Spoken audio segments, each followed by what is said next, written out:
Welcome once again to Bucks Courtside as we get you set for another Bucks game here. Bucks and the Washington Wizards at Fiserv Forum as this team just wrapped up one of their best road trips in over 30 years. We'll get to some of the numbers behind that, but a 4-1 road trip where the Bucks won the final 4 games on that trip after starting in Oklahoma City a couple of weeks ago with a loss to the Thunder on Sunday night, rebounding with 4 straight victories now to round out that 4-1 road trip, as this team still has the second best road record in the NBA, the best road record in the Eastern Conference. So the Bucks just continuing to roll now to this mark that they're at. You look at the standings for this team as we point out that best record in the Eastern Conference on the road and second best overall. Bucks still tops in the East, 39-13 on the season, 17-9 though in games played away from Fiserv Forum. And just in case you were wondering, this team won 19 games on the road last year. There were 19-22 actually in each of the last 2 seasons. You have to go back to the 2001 season for the last time the Bucks had a winning road record, and even then it was 21-20.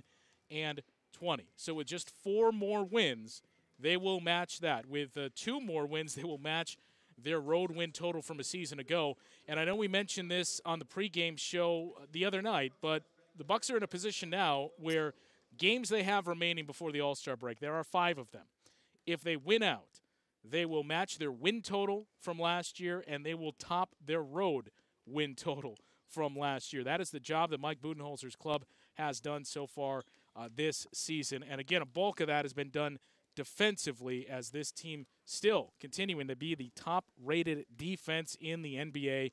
You look at where they're hovering around there all season long. This team has been in the top 5, basically, in offense and defensive rating.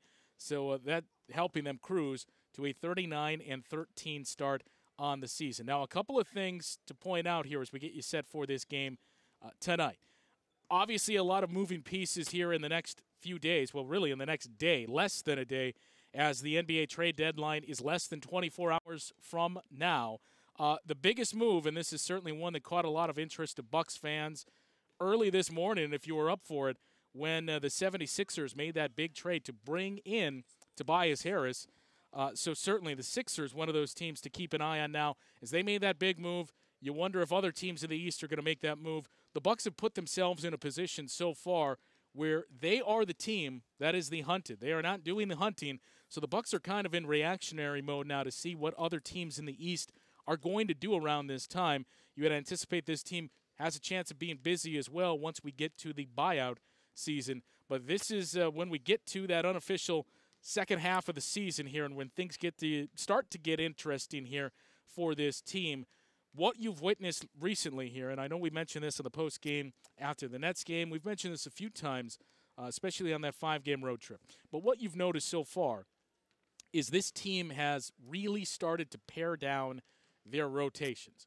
It's becoming more and more of an 8- and 9-man rotation, similar to what we saw at the beginning of the season, where guys like Dante DiVincenzo were a big part of the rotation and were guys that were getting some run early on. What we've seen now is, you know who the starting 5 is, and you look at the bench, DJ Wilson, his continued emergence, and the impact that he has given this team. You know where he fits into the mix. Sterling Brown has really been the other guy that has taken the bull by the horns, if you will, and has made the most of his playing time and become really the other guy that's getting the bulk of the minutes on the wing, and George Hill. Those are the 3 guys that are leading the charge with the second unit. We've given you some of the numbers of the second unit before as well, and their offensive and defensive rating, where that unit ranks. The defense of the bench has been a big reason for this team's sustained success so far this season, and that's certainly something you would look to continue now as we move towards the All-Star break. Hard to believe, but just 5 games now separating us from the All-Star break. Before you know it, it'll be the second half, unofficial second half, as the Bucks already passed 50 games, but the unofficial second half of the season. One last thing to point out. 52 games in, 30 games remain. Even if the Bucks play 500 basketball the rest of the way and go 15-15, they are a 54-win team this season. We oftentimes point to the job that 2001 team did, rightfully so, coming a game short, basically a Glenn Robinson jump shot short of the NBA Finals in that series with the 76ers. But let's keep in mind, that was a team in 2001 that won 52 games. This is a Bucks team that, as we said, even if you play 500 the rest of the way, you're at 54 wins, and they have played like a 64-win team so far this season. So it has certainly been an elite club this season. You saw that continue on the 5-game road trip for a couple of reasons. We're going to hear from Coach Mike Budenholzer momentarily. Today we'll also be joined by former Buck and Marquette legend Steve Novak. But we mentioned that 5-game road trip. Here's something to keep in mind. 4-1 on the 5-game road trip. They won the final 4 games. So it's the first time the Bucks have won 4 in a row on a single road trip since January of 1988, so more than 30 years ago.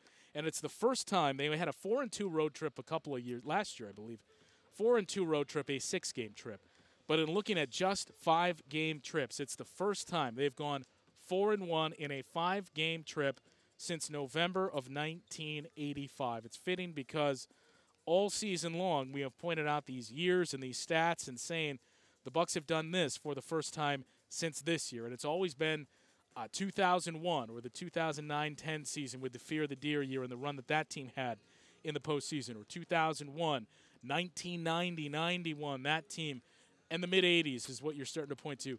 Now you're getting to more and more stuff that's the mid-'80s when that team with a player like Marcus Johnson and company went on those runs, just falling short of the NBA Finals.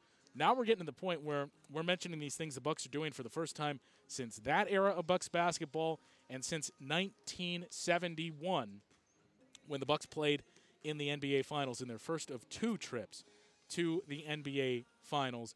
A coach, if we want to make that reference as well, Mike Budenholzer is going to be the coach of Team Giannis. Speaking of, that draft is tomorrow night, so we'll get a chance to see who Giannis is going to pick. He made some comments about that. You can hear on the radio pregame show in just over an hour. But that is tomorrow night. Mike Budenholzer, the coach of Team Giannis. The Bucks 2 times previously have had the coaching staff of the All-Star game, 71 and 74. And again, in both years, they played for an NBA championship and multiple All-Stars for the first time since that 2001 season when Ray Allen and Glenn Robinson were both All-Stars for this team. Certainly a lot of people thinking Eric Bledsoe was deserving of that. Ultimately, it was D'Angelo Russell that got the nod of the Brooklyn Nets. Certainly a deserving player in D'Angelo Russell and the job that he has done so far this season, averaging nearly 20 points per game, having a career year for the Nets, who have been one of the bigger surprises so far this season, holding steady at the 6th seed in the East. So you can understand where that movement came from and why a player like D'Angelo Russell would get that honor in the All-Star game. But certainly a very strong case to be made for Eric Bledsoe. I think a strong case to be made for Brook Lopez as well. And speaking of the pregame show, another thing you can hear, Eric Bledsoe talking about that matchup, fitting that it was just Monday night in Brooklyn against the Nets, going head-to-head with D'Angelo Russell, talking about that matchup and how much that factored into the performance you saw from Eric Bledsoe that night. But really, what we have seen as this season has gone on more and more, you're watching Giannis now, but what you're continuing to see is this is not just a one-man team. This is not just Giannis and the Bucks. You're seeing the performances from other guys. Pointed to Eric Bledsoe and the job that he has done this season. We pointed to Brook Lopez, the impact that he has had on the offense, how their offensive rating has gone up. And actually, before we go any further, here is Coach Mike Budenholzer momentarily here. Hi, Coach. Hello. Hi. That's it. Okay. No. Historically, in your experience, is this kind of an unnerving week at times? Obviously, players know what's going on, and there's rumors and speculation about deals leading up to the trade deadline. Is it a tricky week for you and something you need to keep a pulse on as you prepare for a game? Yes and no. I mean, I'm certainly depending on your circumstances and the team and so on and so forth. It varies year to year. This year doesn't feel like it's one of those years. So, but certainly players and coaches and the whole league, it's an active time and to be aware of it. But as coaches and players, I think we're kind of focused and we come and work and just keep the focus there.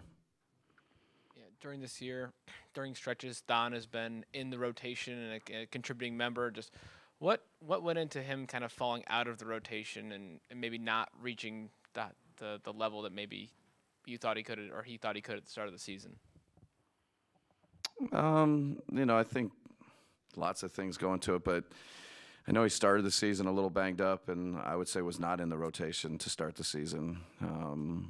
And John, I think, hurt his wrist, and John and Irsan were kind of our backup 5 and 4, and from there you just go through a season. Guys get hurt, guys play well, other guys get opportunities.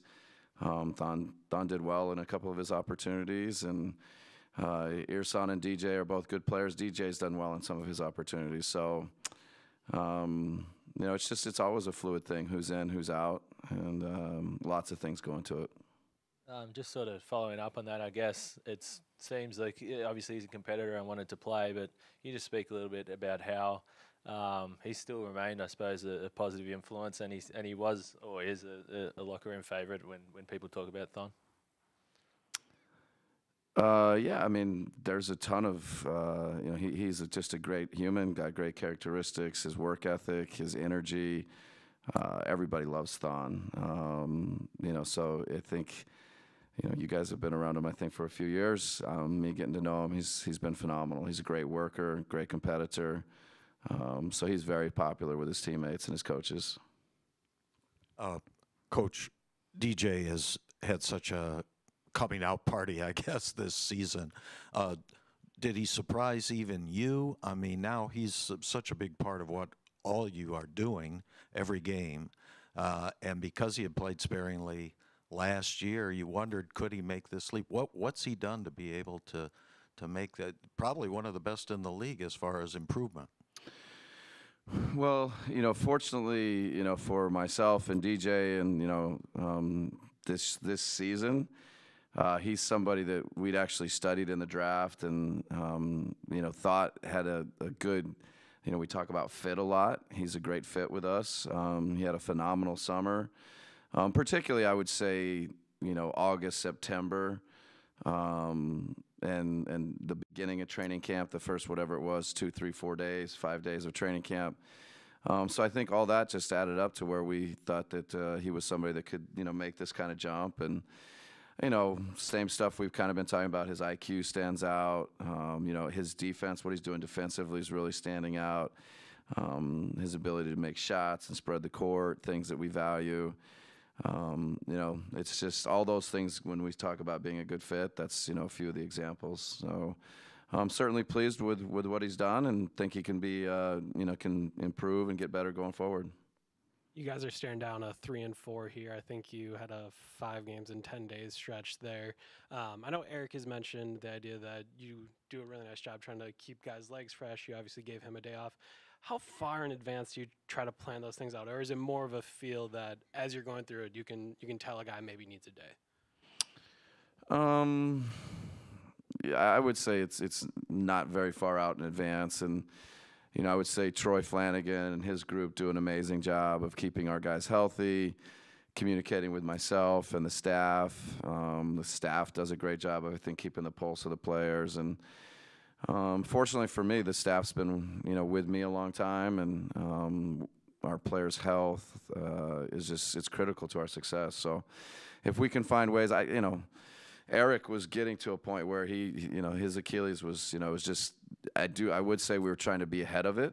And, we're fortunate. We've got a lot of depth. I always think there's value when other guys get to play, get to grow. They're putting time and effort in. And, there's benefit to guys playing and getting opportunities. So it's really, there's lots of wins on different levels. And a lot of it's gut feel. And sometimes it's a little further in advance, but most of the time it's, within a day or two or maybe a little bit more. One of the big national talking points in the past 24 hours was the Sixers adding Tobias Harris. Just what do you think a trade like that does to affect the landscape of the Eastern Conference? I mean, certainly Tobias Harris is a very good player. He's having a very, great season, all-star level season. So, I'm certainly aware of it. I'm not living in a cave. And, I think it'd be naive to say that, it's not something that helps him or helps them. But, it's part of the league. Everybody's trying to do things to get better. We're trying to do things to get better, and look forward to anybody that's a challenge, and will be there for us in the future. For you, with the best record in the league right now, when the deadline comes around, a lot of teams are thinking about, we need this last big piece. How nice has it been this year to have kind of everything come together and maybe not stress out so much about the next big piece, but just being able to get better every day? Yeah, that's kind of, in reference to the first question. I think, when the team is having, a good start and a lot of guys are playing well and there's a lot of depth, there's a lot of versatility. I think the focus is more on just how can we get better, and it's much better to be in this position, I would say. Not that John and everybody isn't working to try and get better, and that's just like our team and our players' goal. That's organizationally what we're trying to do. But I think when you're in our situation, it's a little less stressful. Coach, I know trades happen. Players move all around the league. Coaches move all around the league. What can players and even coaches learn from change? How can that help somebody's career? I think, change is obviously opportunity is inherent with change. And so sometimes, you get new opportunities, different environment, different systems, whatever it may be, different people you get to learn from. And it's part of life. That's what it kind of had to say some the last, whatever it's 8, 10 months, 12 months. So I think, embrace it and look forward to the challenge of, continue to get better and establishing yourself wherever you are. Coach, you went through it with George earlier this year, just integrating him into the system. Number one, do you feel like he's now very comfortable in the system? And historically, is there a stretch of time, or is it based on opportunities? Does it vary by position when you do have a new player to try and, get to that comfort level to where they can just play?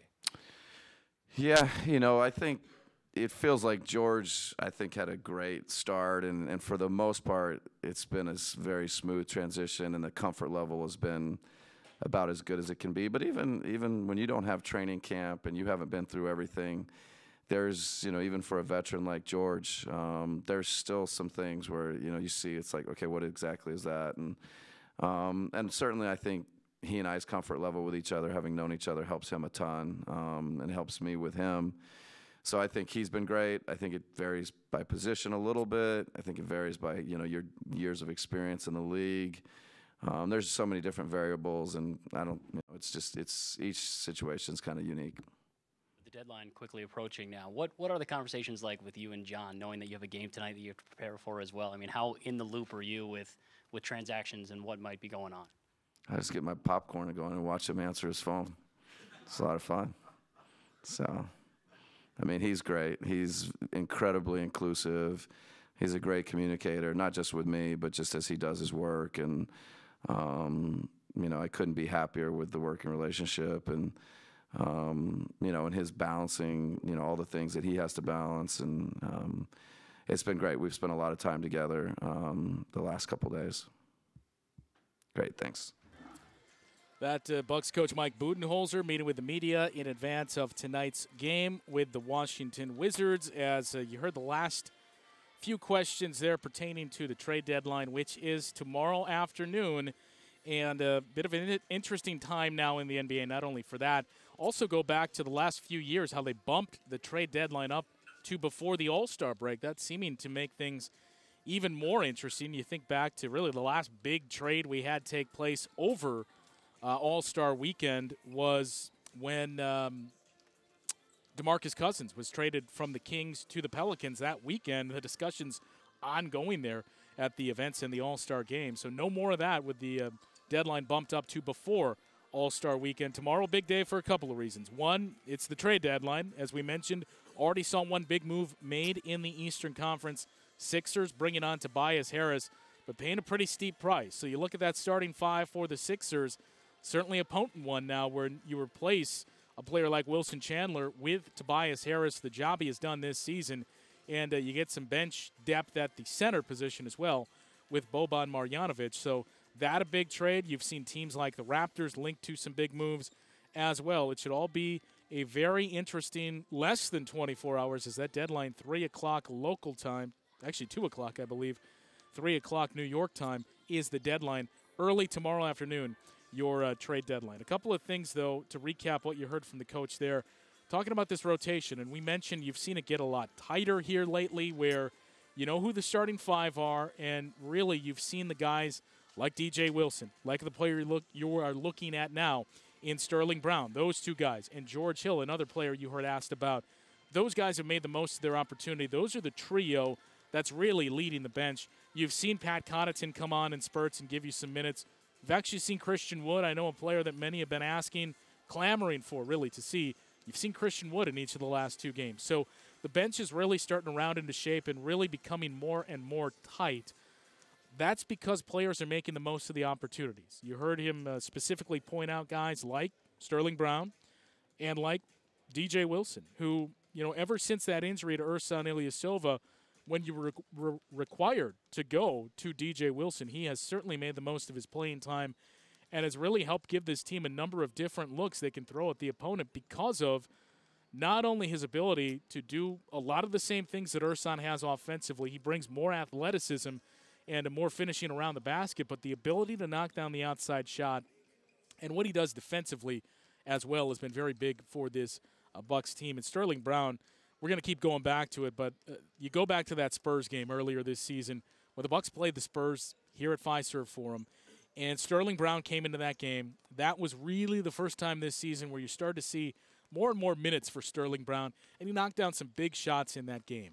And you heard Coach Budenholzer asked about him after the game saying, you know, we had watched Sterling Brown all throughout the offseason and camp, and we just felt like he was so close to a breakthrough. And you look at the performance he had tonight, we feel like he had that breakthrough. And basically from that point forward, that's what you've seen from Sterling Brown, the stability with that second unit on the wing. I also thought it was interesting when talking about DJ, and, you know, this is a question that Coach has gotten a handful of times already this season, but what impresses you most, or what have you been maybe most surprised about with DJ Wilson's game? And he goes back and said, you know, when I was in Atlanta, his final year there, DJ Wilson was one of the guys we studied going into the draft. That was a guy that we had on our board, and we certainly did a lot of research on. So he had a pretty familiar background with him, and all the talk we've given to Christian Wood and the job that he has done in Summer League and in the summer, in camp, throughout the preseason, you heard Coach Budenholzer say much of the same things there for DJ Wilson, that he had a terrific summer, maybe the best of anyone on this club. Really, the numbers would dictate Christian Wood, but just when you look at the game and how much it's grown and the impact that he's brought to this team on the floor, you can make the case that DJ Wilson has had the best summer of anyone on this team. It's the basketball IQ that continues to stand out for DJ Wilson. That's what Coach Budenholzer referenced specifically. And we've mentioned it as well. The rebounding is another big area that you've noticed a big boost from DJ Wilson, which is funny because that's an area we were told DJ Wilson would struggle with. Coming out of Michigan, what he did there in that system playing for John Beilein, what he did in his rookie year, and very limited opportunities that he had here. But the thought was DJ Wilson would be a player that could stretch the floor, and maybe that was it. So far, you've seen everything here from DJ Wilson, the ability to stretch the floor. I know we have said at times you almost wish he would do that more and be a little more aggressive with the offense, especially getting up those shots from the outside. But the defense is really what has stood out the most. And he didn't reference it today, but I know Coach has brought this up before. Basketball IQ, sure, but keeping plays alive. And I think he put it as unconventional playmaking that DJ Wilson brings to this team. You go back, you have to go back a couple of weeks since the last time they played here. You go back a couple of weeks to a home game here, may have even been the Pelicans game, where DJ kept the play alive underneath the basket, offensive rebound, but keeping the play alive, making that second movement, getting the team more looks and reloads, and finding an open Tony Snell on the perimeter for a three-point shot. Those are all things you've really seen from DJ Wilson in all the opportunities he has been given so far this season. He has certainly made the most of those, and that's a big reason why this second unit has been so successful for the Bucks this season. The other things he touched on, Eric Bledsoe not playing against this Washington Wizards team when they were on the road, made his return on Monday night against the Brooklyn Nets and had a big game. And, that was an interesting game because it's the Bucks versus the Nets, but you basically had the matchup of Eric Bledsoe versus D'Angelo Russell, the player selected as Victor Oladipo's replacement in the All-Star game when, we just spent the first few minutes of this show talking about what Eric Bledsoe has done so far this season.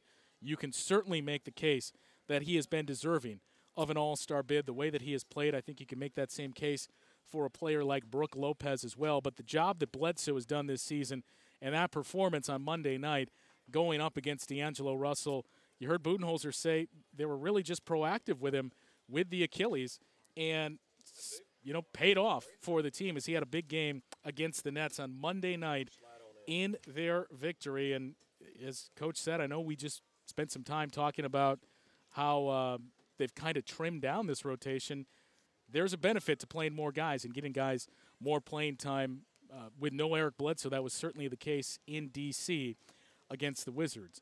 Joining us now, we are welcomed by a man that has played for this team, played for Marquette. You can see his work on Fox Sports Wisconsin, the great Steve Novak joining us.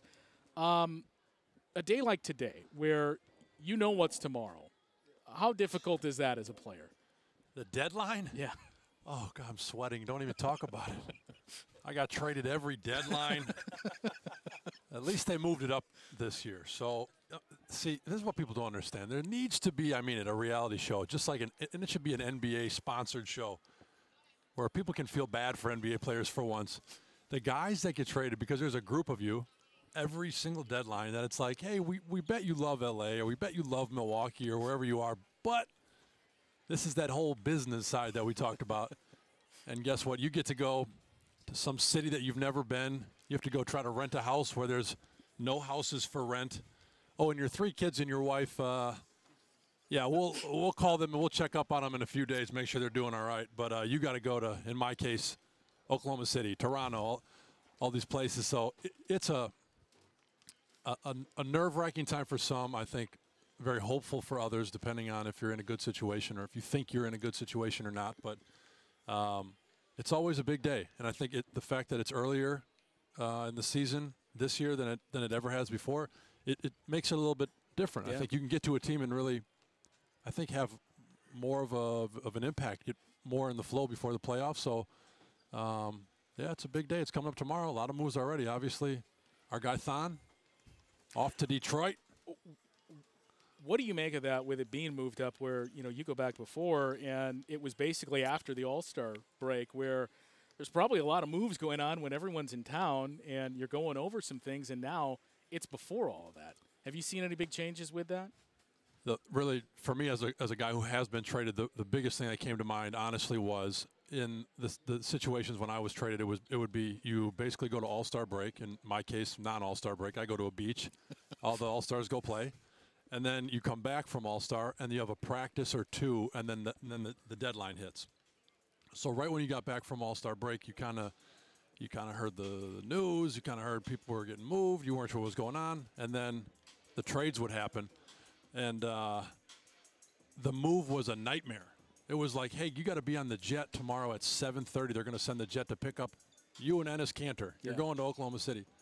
And now you have All-Star break where your family could actually take that week and get adjusted and get moved. So I think it's, in terms of the logistics of making a trade happen, a move happen, it'll be meaningful. I don't know that the fans, it'll be noticed, but as a player, that would be by far the biggest thing is, hey, there's a week coming up in a week where you can actually get a moving crew. You can have your family move out there. It'll be a little easier. You referenced that one going to Oklahoma City, and I think fans oftentimes think, well, this player knows that this is going to happen, or you kind of know where you fit in. Have you been blindsided before, or is that one where you were, whoa? What? I was super blindsided with that one, and I think a lot of times guys are. I think we always do know, the deadline's tomorrow at 2 o'clock or whatever year and time it is. You know when it is, but if your agent said, no, there's not a lot of talk, you kind of you go, okay, you're probably not going to, or maybe you don't want to, so you're thinking it's not going to happen. Yeah. I've found out I was traded once on the ticker. Saw it I was at a baseball game in the summer, and you saw a report from Woj saying there it is. Yeah. You got traded. I found out another time playing. It was actually when I was in. I think it was I was in Utah. I was with Ennis Cantor. Got traded to Oklahoma City. The practice got canceled. We were like, all right, Ennis is definitely getting traded. I'm playing Legos with my son on the floor. I get a text from someone. It says, "Congrats on your new team." And I'm like, oh, God. And then I'm trying to figure out where I'm going. They're saying the Jazz are my team. All right. Well, and it's just like sometimes you think you know and you couldn't be more wrong. And how you find out is crazy. Kyle Lowry texts me on the 4th of July. I'm at Cops. Birthday cake on the 4th of July is always the flavor, if you're wondering. I'm in line, about to get some custard. We had the parade in Whitefish Bay. We're having a good time. I go get some custard. I get a text. Kyle Lowry texts me, "Damn, bro." I text him back, "Damn, bro, what?" And he texts me. He sends me a screen grab of the Bleacher Report. It says Novak traded from Toronto. I'm like, yeah, right. It's the 4th of July. No one's doing trades. He texts me back, "It's Toronto, bro." It's not the 4th of July in Toronto. And sure enough, I was traded. So you find out some crazy ways, and you think you would know, but especially now, you're never going to find out from the team first. Yeah. But even back then, the team, they never were the one to tell you first because they have to go through check all the boxes before they can even tell you. The point is, it's a nerve-wracking time for everyone, I guess. Five-game road trip, 4-1 record, 4 straight wins on the road. First time they've done that since 1988 on a single trip to win 4 in a row. But, this team, it just seems like more and more things happen throughout this season that we're pointing to. It's the first time they did this since 2001 or since the mid-'80s or even since 71. What they've done on the road, how difficult is that to do what they're doing? And, sure, the atmosphere that they have here, but to be the best team in the NBA and best on the road in this conference, too, how tough is that? Yeah, it is tough. And I think, like you said, when you compare it to every other 5-game road trip in the last 30 years. Like you said, since 85, 86, that was the best 5-game road trip a Milwaukee Bucks team has had. So, and there's so many instances like that where you go, the last time that happened, it was 90, 91. The last time that happened, it was 69, 70. And you start to realize, like, there's some really special stuff going on. And, road trips at a time like this where you often hear leading into All-Star break, there's kind of that lull. It's not early in the season where there's that excitement and guys fighting for spots. It's not the end of the year yet. There's a letdown. Oh, they're going on a road trip at that time. They're probably going to lose some games. And they lost to Oklahoma City. I think Paul George played fantastic. I mean, that was maybe one of the best performances I've seen him have this year. Might have been his best game of the year. And so you go, all right, that was a tough loss. But, I mean, the other 4, right? It's like you go on the road and you beat Toronto. And to me, the last 2 games, was it Brooklyn, the last game, and Washington? Those 2 games, I felt like Giannis, and he's been fantastic all year, but he seemed like he was, I don't know what you'd call it, like downhill the whole game, where people always say, if you can't shoot the ball, you're going to have to adjust at some point because you're not going to be able to keep getting to your spots. And Giannis, he can keep getting to his spots in those last 2 games.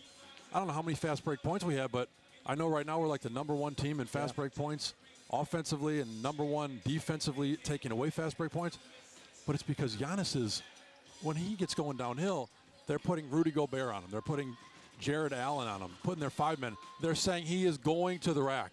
Like, stand there, do something. You're a great defender. Giannis gets his way. I think it's those last 2 games, just optically from me watching, just seem like he's been fantastic getting to the rim. And how much of it is this, too, when you look at this year's team?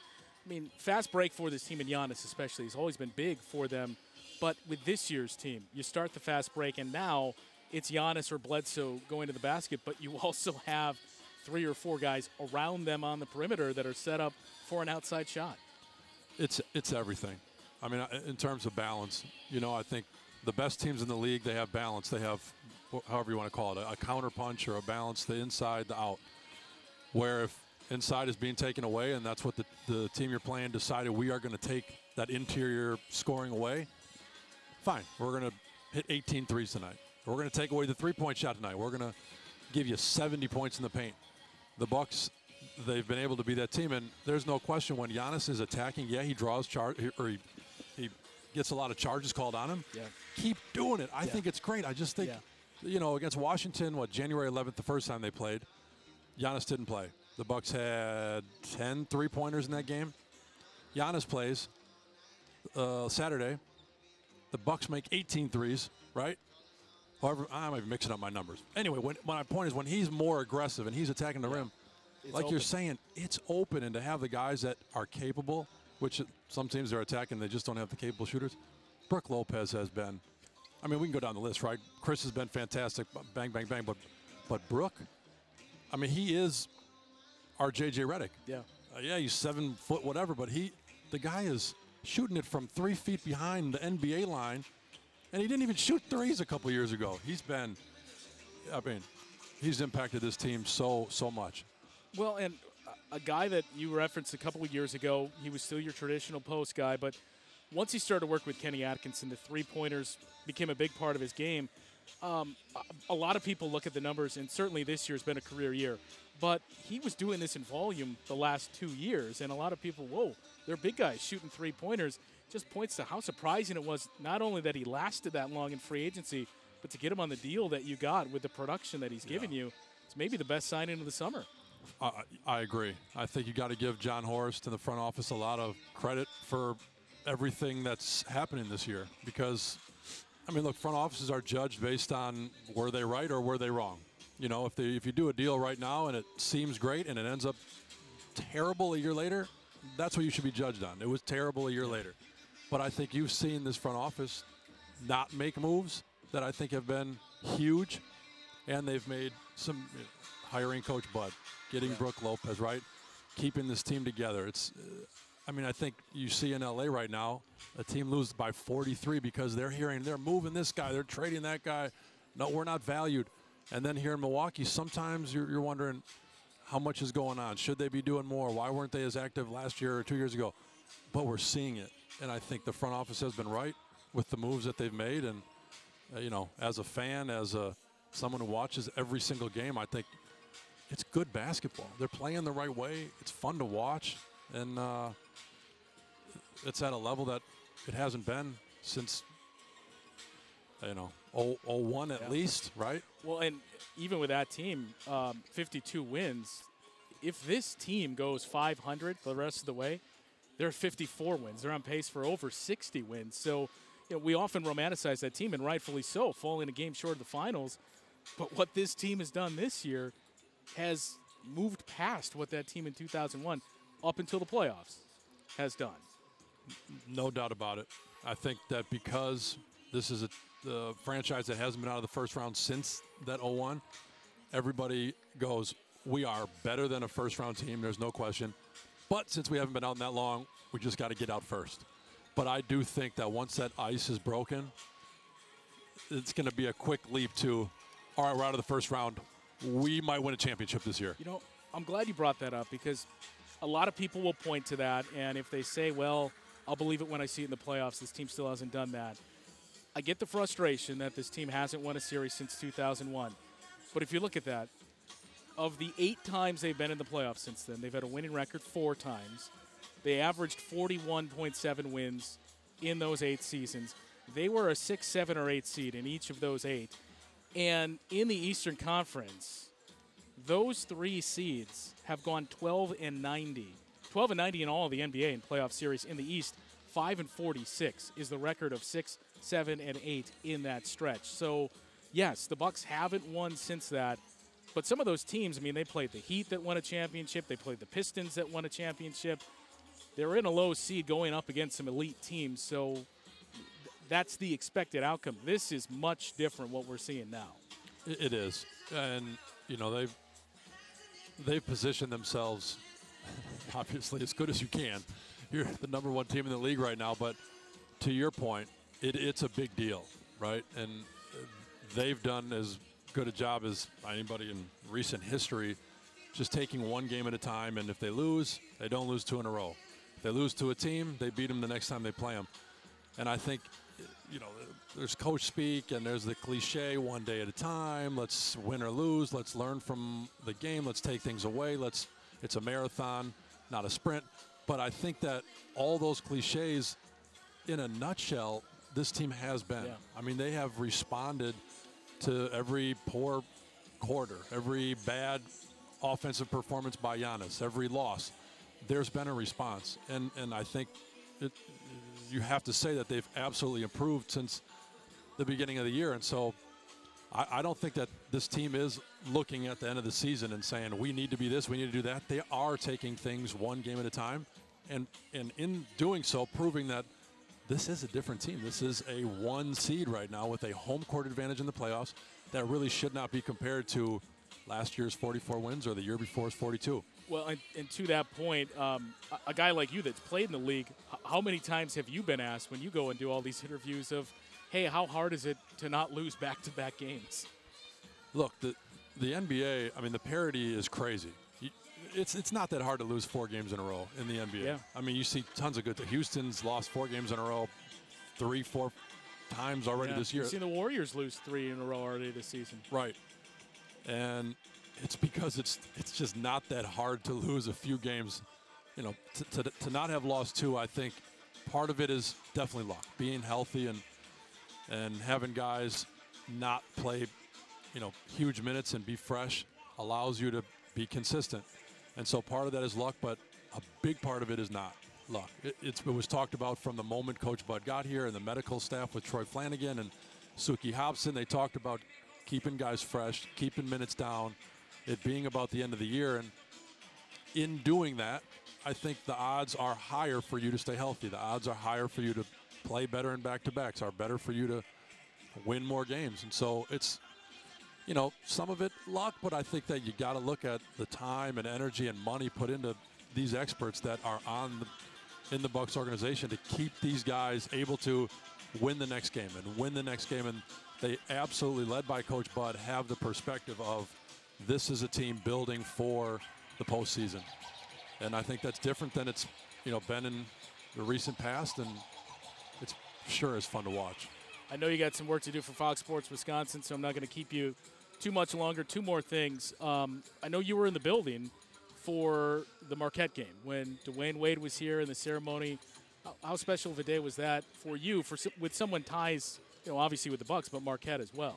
Yeah, Dwayne is just such a special guy. You know, he speaks so well. He comes and speaks about the university and the impact that Coach Crean and the school had on his life and how thankful he is. And, you know, there's stars that you ask him about, you know, how they got to where they got and what they're thankful for. And you hear some things, you go, well, you're great, but you probably should be thankful for some things.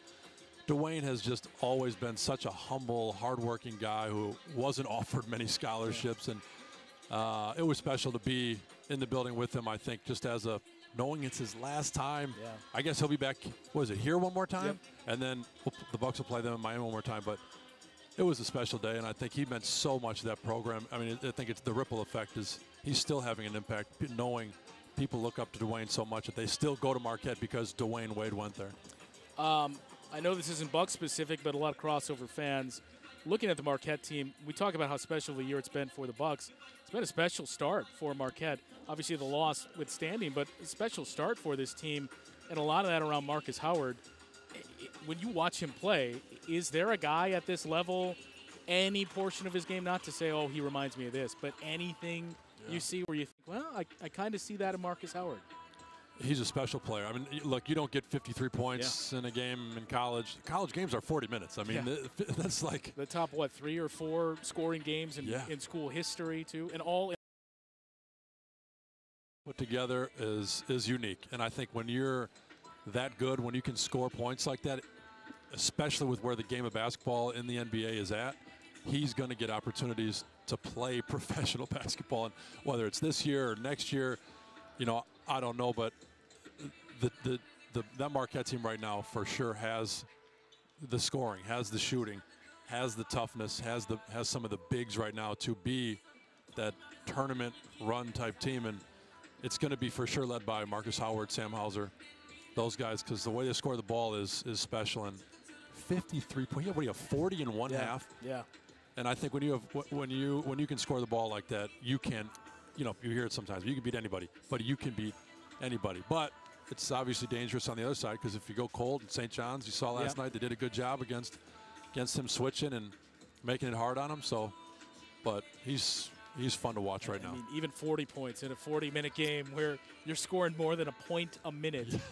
It speaks to how efficient he has been. And, you know, like you said, I know a lot of people will say, well, you know, maybe he's too small or he can do this, but he can't do that. I mean, we've seen that labeled on other guys and more guys now, especially with the offense we're seeing in this league. We're seeing more and more guys get that opportunity. I mean, I think people are already starting to make the comparison of as part of his game maybe reminds you of Trae Young. Trae and what Young he's done, for sure. So.